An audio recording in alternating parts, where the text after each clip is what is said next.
ناظرین، دیوار چین دنیا کی سب سے طویل انسانی تعمیر ہے۔ دیوار چین نہ صرف تعمیراتی کمال کی علامت ہے بلکہ یہ انسانی حوصلے، حکمت عملی اور بقا کی جنگ کی ایک جیتی جاگتی تصویر بھی ہے۔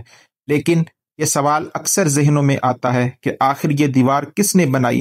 کیا یہ ایک ہی بادشاہ نے بنائی تھی یا مختلف ادوار میں مختلف حکمرانوں نے بنائی؟ اس سوال کا جواب ہمیں چین کی ہزاروں سال پرانی تاریخ کی گہرائی میں جانا پڑے گا۔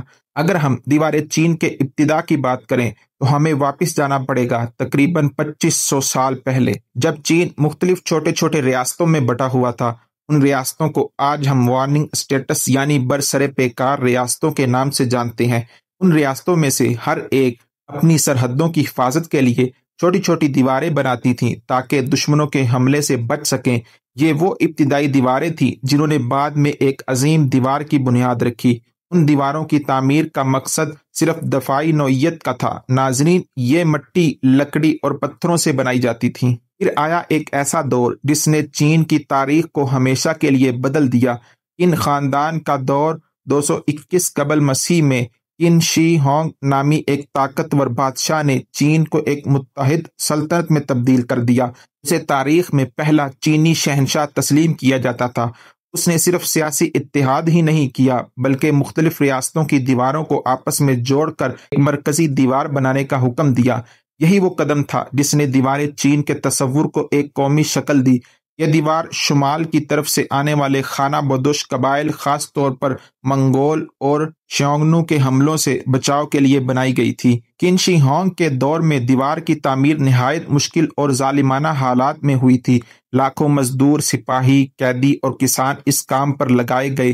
ان میں سے ہزاروں لوگ بھوک، بیماری اور سخت موسمی حالات کی وجہ سے جان سے ہاتھ دھو بیٹھے۔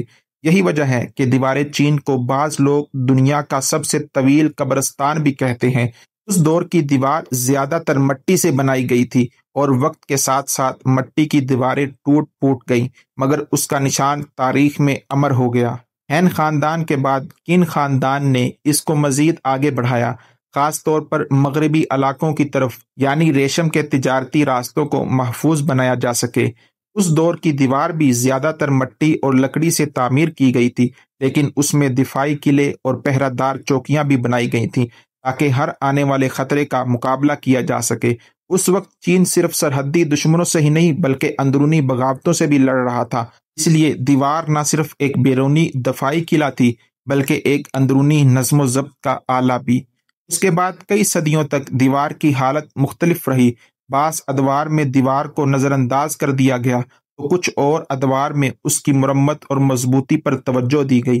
لیکن پھر تاریخ نے ایک نیا موڑ لیا جب منگ خاندان برسر اقتدار آیا۔